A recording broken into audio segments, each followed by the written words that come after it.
UPSC Pre 2019 question number 41. Again, a question from Science and Tech, and most of the statements are based on certain facts which are unexplored. और जैसा कि मैंने अपने पिछले बहुत सारे वीडियोस में कहा है कि अगर आपको कोई भी क्वेश्चन मिले जहाँ पे जो भी फैक्ट्स दिए गए हों वो सारे पॉजिटिव फैक्ट्स हों और वे सारे फैक्ट्स अनएक्सप्लोर्ड हो, यानी यदि हमें उससे गलत मानना होगा तो हमें बहुत सारे रिसर्चेस की आवश्यकताएं होंगी।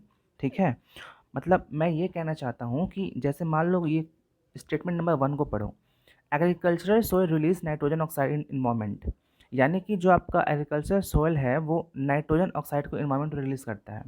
चलो मान लो हमें नहीं पता, लेकिन यदि इस स्टेटमेंट को हमें रॉन्ग प्रूफ करना होगा तो हमें बहुत सारे रिसर्चेस की आवश्यकताएं होंगी कि सच में ऐसा हो सकता है क्या, right.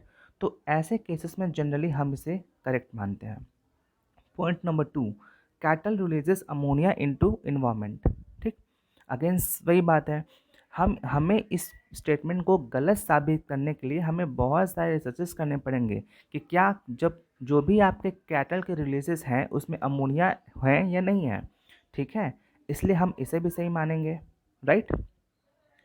Again statement number 3, poultry industry releases reactive nitrogen compounds into environment. Again, this statement is true, so we will go with option number D.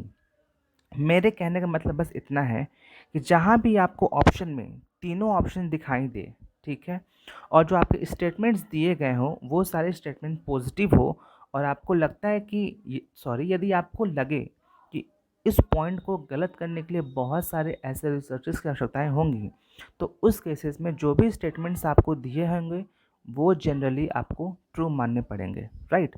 So your correct answer would be option number